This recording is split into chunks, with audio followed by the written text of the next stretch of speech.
catch up.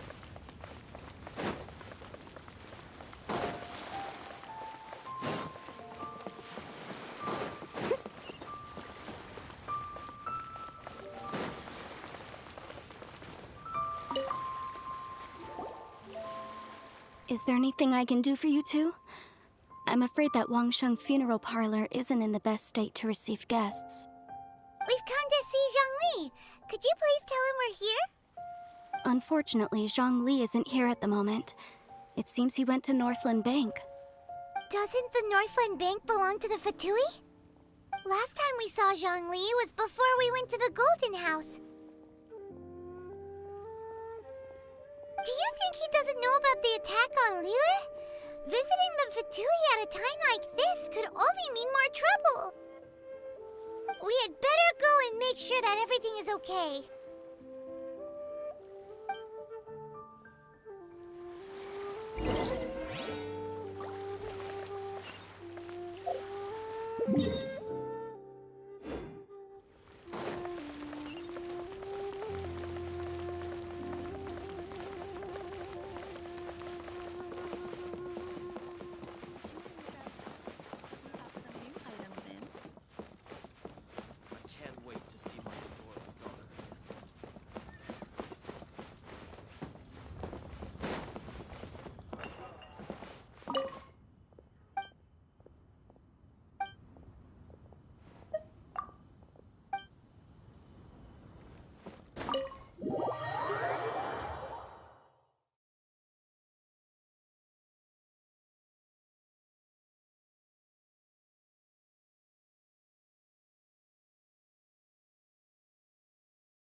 You call this cooperation between Harbingers? Cooperation involves communication, you know. Don't take it to heart, child. Besides, aren't you happy that you got to skip the formalities and bring chaos to the land? I'm sure you must have enjoyed that. Oh, it seems that some of your friends have arrived.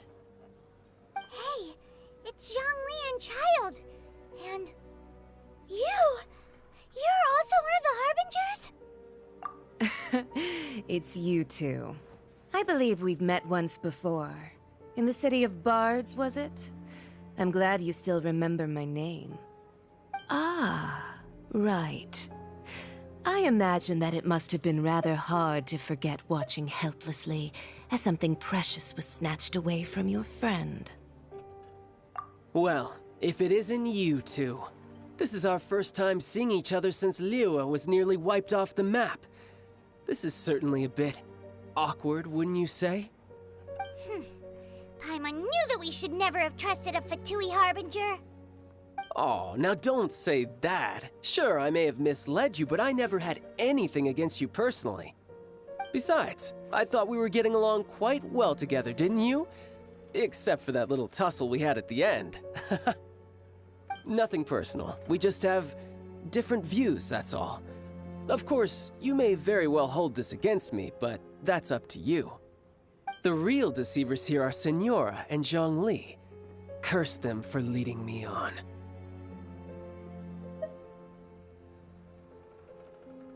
So actually, I think... Stop wasting time, child. There'll be plenty of time to chat once I'm through here.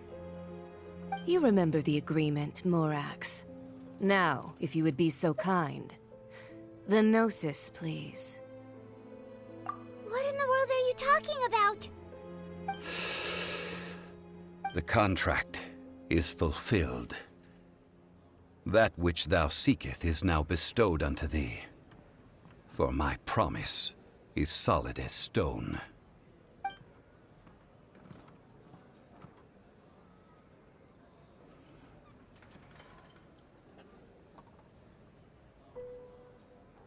How sanctimonious.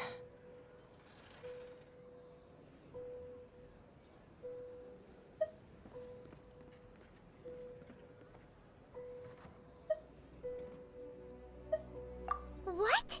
So you're the Lord of Geo? No, wait. That's an exciting twist and all, but why give the Gnosis to the Fatui? I do not give it for free. I give it as agreed upon in the contract, for it is a matter solely between the Tsaritsa and I.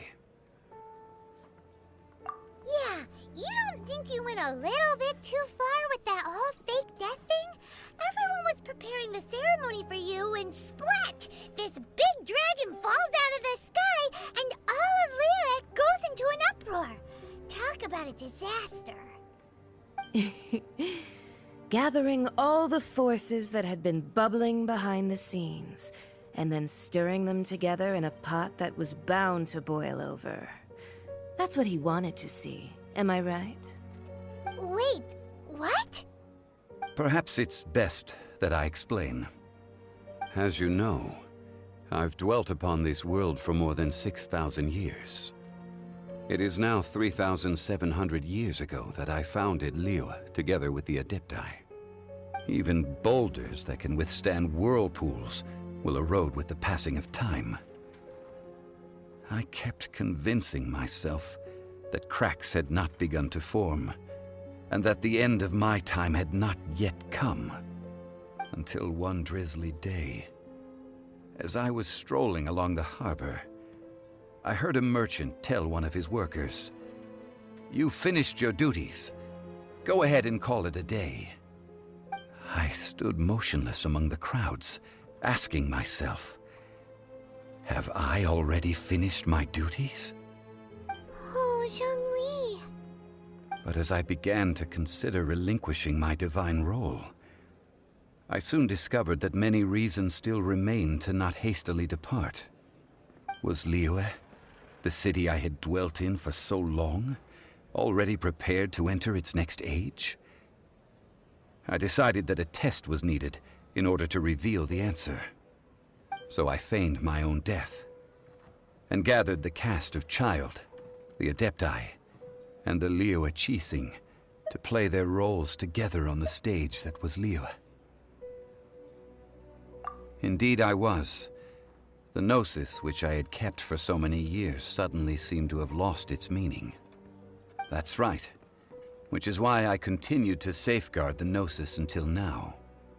So you mean that if the chaos ever reached the point of no return, you would simply appear and use your divine powers to bring Liyue back under control?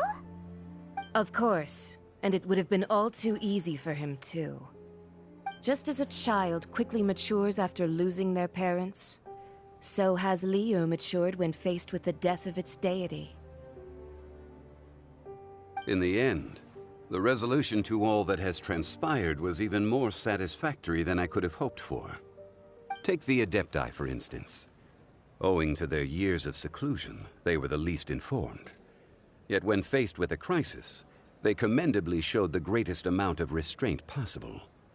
Not only did they manage to cooperate with the Qixing, but in the end, they even made efforts to understand the hearts of the people. Credit is also due to Signora, the emissary dispatched by the Cryo-Archon to fulfill our contract. At my request, she kept everything she knew in strict confidence. This despite the eavesdropping ears of her colleague, Child. This meant I could remain as Zhongli, even having the chance to fulfill the age-old traditions of Liyue in this mortal form. Thank you for joining me on this journey, Traveler. All of these things turned out as I had planned. There is only one thing that I had not anticipated, and that was the conduct of the Liyue Qixing. I had expected them to do no more than the Adepti, to come to the defense of Liyue. But when all was said and done, they seized the opportunity to supplant Liyue's divine protectors, and used the subsequent power vacuum left by my death to quickly gain complete control of Liyue. Huh? That doesn't sound good at all. On the contrary, I think it is excellent. I had always feared that it was too soon for them to take over from me. And it was also that which I longed for the most. As such, this is the best parting gift anyone could have given this god of old. Hey, what about me? Doesn't anyone feel the least bit of remorse for deceiving me? You've practically kept me in the dark. I think that thanks would be more appropriate. You certainly played no small part in all of this, wreaking havoc and turning the city upside down. The Lord of Geo ought to thank you for your performance, if anything. If you hadn't created the pressure of a battle between mortals, adepti, and a god, the lump of coal resting in the hands of the Geo Archon, Liyue, would never have been able to become a dazzling diamond of a city. Huh? Just whose side are you on, mocking me like that? Are you itching for a fight? Be that as it may, you've come out of this as the hero of Liyue. I, on the other hand, will be forever prescribed as a disturber of the peace, no? Well then, with the Gnosis in my possession, I have no use for such idle chatter. We should return to Zapoljarny Palace and seek an audience with Her Majesty, the Tsaritsa. Come, child. Ah, fine. I'll meet you there later. I'm not sharing a boat with the likes of you. Do as you wish.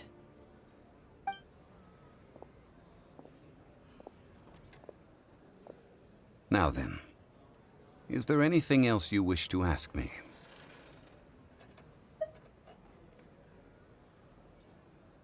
Right! As Zhongli always told us, a good trade is a fair trade. Paimon has no idea what could be a good trade for a Gnosis. Realistically speaking, there is no such thing. Huh? However, I am the god of contracts. For thousands of years, I have made countless contracts. If the deal was of no benefit, then I certainly would not be inclined to agree to it. My agreement with the Cryo Archon will be the last of my contracts as the Geo Archon. My contract to end all contracts. As for the bargaining chip that the Tsaritsa used to balance the scales, uncover that answer for yourself in your future journeys.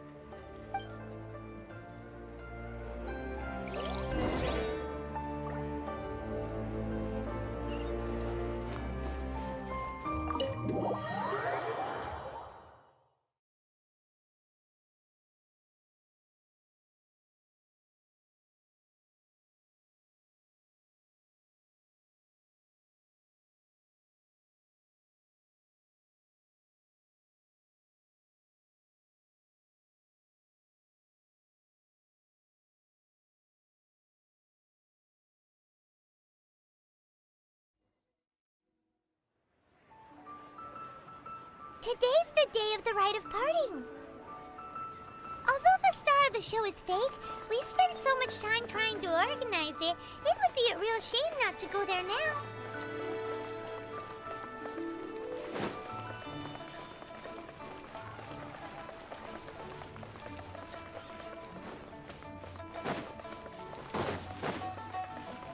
Someone needs assistance.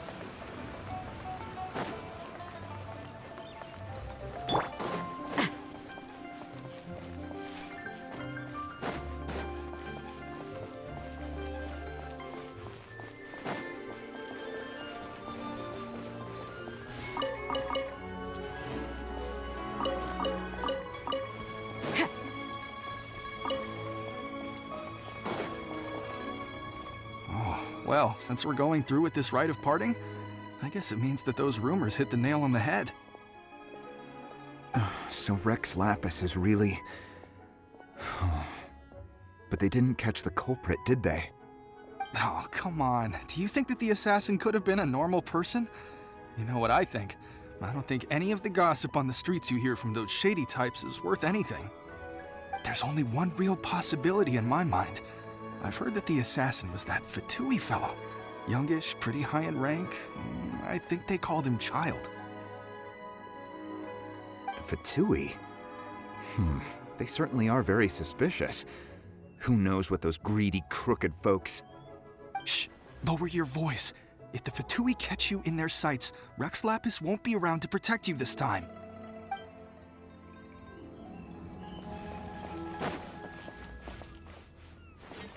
You know that god from the ocean couldn't have just shown up out of nowhere. I mean, it's been 2,000 years since Rex Lapis subdued it. Yes, and to think that this happened right on the heels of the incident with Rex Lapis, too. Say, do you think the person who assassinated our lord and released that evil god might have been one and the same? Now that you mention it, that's very possible. Yes, it's very possible indeed. I mean, it all fits together. That person must have colluded with the evil god to harm Rex Lapis. Oh, that wicked, black-hearted scoundrel. Still, what sort of supernatural prowess must this person possess to be able to do such things? I have never heard of such a person in all my years. Ah, forget it. Guessing's no use to us. Look, the Millilith over there looks like he's about to make an announcement. Let's hear what the Ministry of Civil Affairs has to say first.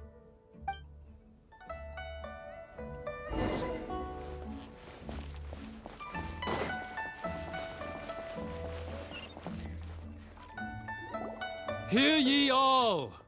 The Qixing's words. Though a dragon soars ageless as the mountains, it too must return to dust. This is common knowledge.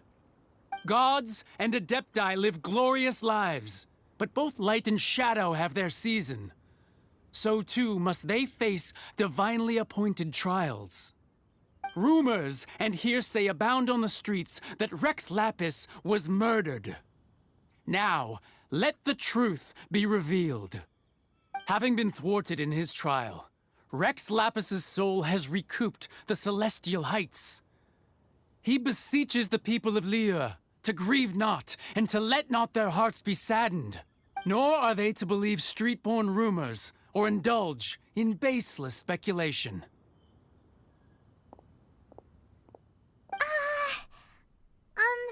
Paimon needs a translation on what the Qixing's announcement said. So that's how they're spinning it. Something feels off. Why would they suddenly give up looking for the murderer? Not to mention how this excuse sounds like something they just made up on the spot. Could the Qixing already have known that Rex Lapis wasn't dead? But Zhongli said that neither they nor the Adepti knew anything. Did Zhongli tell them in secret after his gnosis changed hands? Exactly, right? Ooh, seems like the rite of parting has been going on for a while now. Let's go have a look.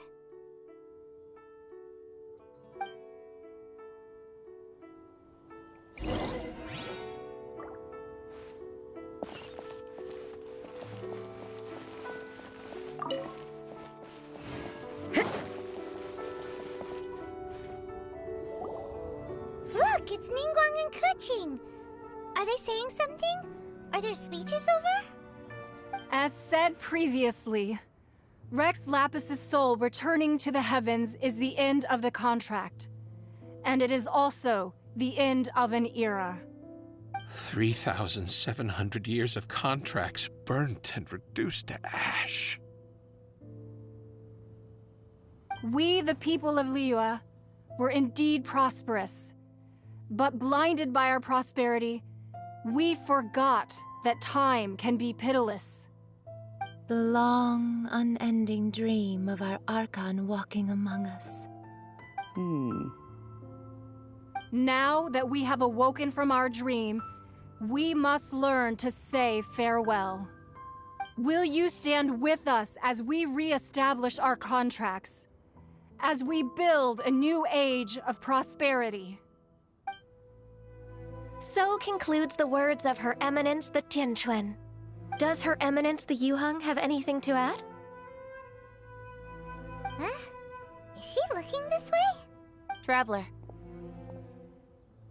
Yikes! She really is looking our way! Is that the traveler who they say defeated the ancient god? So young.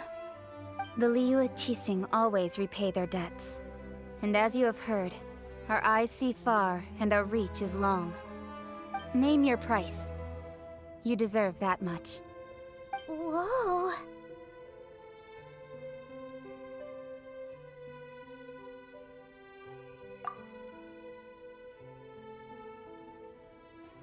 Well, could you help me put up some missing person posters?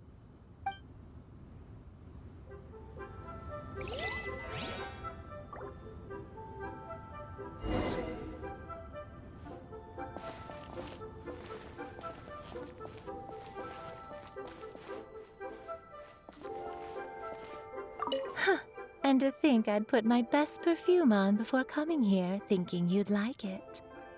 But it seems as if those perfumes really were meant to be offered to Rex Lapis. Well, that's fine. Suffer no rivals in love, they say. And that's 3 gone in 1 stroke.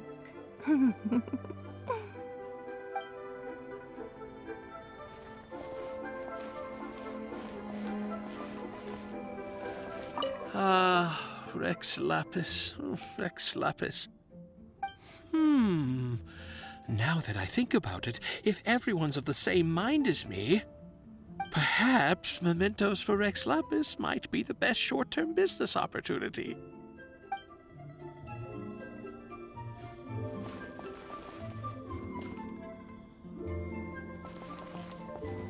As for the mortals and adepti of Liyue, what shape shall our relationship take from now on?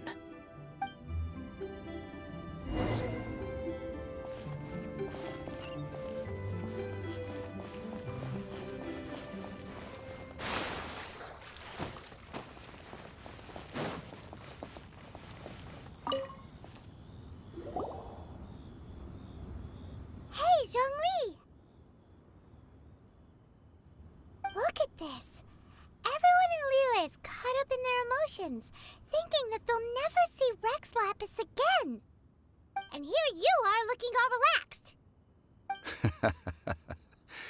Why would I not feel more at ease after laying down the burden I have borne for 3,700 years? Right. If the two of you can spare the time, I should treat you to a meal at the Shinya kiosk. Ha! That sounds like big talk, Zhongli. Paimon might have believed you if you were treating us to some third-round knockout, but you'd have to pay out your nose just to stand inside Shinya kiosk. Are you sure you can afford it? You're right. I do like the Mora.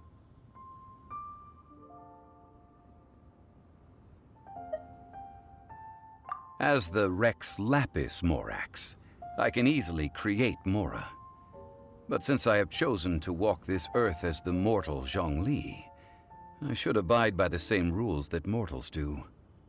When I was journeying with you, though I still had the Gnosis in hand, I knew that I must soon retire from my role as an Archon, so I had to rehearse a little for my new life. Oh, no wonder. Paimon gets it now. You didn't look at the price tags when we were spending because you've never had to. But since you weren't used to not being able to just make more Mora as and when you wanted to, you had to try becoming a parasite to society who lives off of other people's credit. Well, we were only spending Fatui money. You don't have to say it like that. In the City of Commerce, we do not merely exchange money or goods. We also exchange knowledge, memories, and foresight, as well as positions, roles, and lives. The Archon Morax could never experience life as the true mortal Zhongli could, no matter how many times he descended to be with his people. I must thank you for that. I will treasure the memories that I made as Zhongli, traveling the streets of Liyue with you. That is true. But there is no journey that does not end. No meetings without partings. Paimon thinks that we should make a move and continue our search for the 7. I fear that continuing your journey may be difficult. The nation that neighbors Liyue by sea, Inazuma, is presently closed. The Electro-Archon Ball. And just as the people of Liyue preferred to call me Rex Lapis, she too goes by another name among locals in Inazuma. Paimon thinks we've heard that one before. Raiden? That is the case. And since Raiden is also the Shogun of Inazuma, people call her the Raiden Shogun. That said, though people at the wharf were were saying that the situation in Inazuma is very tense, Paimon doesn't remember that always being the case. It wasn't that bad last year. Zhongli, since you're Rex Lapis, shouldn't you know something about what's happening there? Just how did Inazuma become a closed nation? It's because of visions. Visions? When faced with circumstances beyond their control, humans often bemoan their lack of power. But if a person shows true strength of will at a desperate and fateful moment in their life, the gods will look upon them with favor. This is what visions are. Magical foci bestowed upon those who have been acknowledged by the gods. Uh-huh. That's how people in Teyvat see it. But starting from last year, the Raiden Shogun began promulgating the Vision Hunt Decree. Vision Hunt Decree? Yes. It was an order to seize all visions within Inazuma's borders, and to inlay them upon the hands of the statue of the omnipresent god. They want to seize visions. But why? Aren't visions blessings from the gods? I should think that in the Raiden Shogun's eyes, it is precisely because they are divine blessings that they should be under the sole dominion of divinity. Whoa, that's harsh. The Anemo Archon is the god of freedom, and the Geo Archon is the god of contracts. For her part, the Raiden Shogun is the god of eternity. It seems as though she has finally decided to eliminate any unstable elements that could pose a threat to her eternal realm. The fact that even I, the oldest of the seven, have now passed away, will only strengthen her resolve to pursue eternity. Knowing her, she must have again quoted that adage she is most fond of when proclaiming that decree to her people. 7 ideals for 7 gods, and of these, eternity is nearest unto the heavenly principles. All right then. Was there anything else you wish to know? Ah, that was a good one. Failing a divine trial. How they came up with that excuse, I will never know. That said, the reason why the Qixing were so eager to resolve the incident and stop pursuing the culprit was indeed because they received news in secret that Rex Lapis was not dead. I hinted as much to the Adepti as well. How did I accomplish that, you ask? Have you ever heard of this particularly convenient Adepti art known as gifting dreams and visions? All right then. Was there anything else you wish to know? Yeah, about that. Before the Qixing made their announcement, we listened to a lot of people talking on the way. Most of them put the blame for everything on Child. These are indeed false accusations. But it remains undeniably true that Child did send people to the Jade Chamber to prevent the Adepti and the Qixing from defeating the ancient god. I've heard that Ningguang is busy milking that for all it's worth on the foreign relations front at the moment, browbeating the envoys of the Fatui. Ha! Those poor Snezhnayan diplomats. If it were not for Child's exalted position as a harbinger, I'm certain that they would have shifted all the blame to him and called for his dismissal by now. All right then. Was there anything else you wish to know? The time of the Adepti has long passed. If even the Liyue Qixing don't want to face that truth, then what future is there for Liyue? Kuching is absolutely right in saying this. Now, though I did laud Ningguang's desire for power, believing this to be a good thing, and thought as a matter of course that she must have been behind the Qixing's plan to take governing power over Liyue from the hands of the gods and Adepti, could the original person who brought up the idea of seizing power have been... All right then. Was there anything else you wish to know? That's right. Zhongli, now that you don't have your gnosis, what's going to happen to all the Mora in Teyvat? Since Morax is dead, are they all just gonna disappear? Also, So, isn't the Golden House the only mint in the entire continent? Will it even continue to work? The Mora present now will not vanish. But the Golden House will indeed have to cease operations for a lengthy period of time, since creating Mora requires the use of the Geo Archon's power. This is terrible! We're all about to run out of Mora! The world is coming to an end!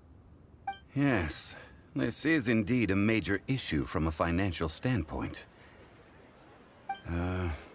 Well, I suppose we'll just leave such troublesome matters to the Liyue Qixing to debate.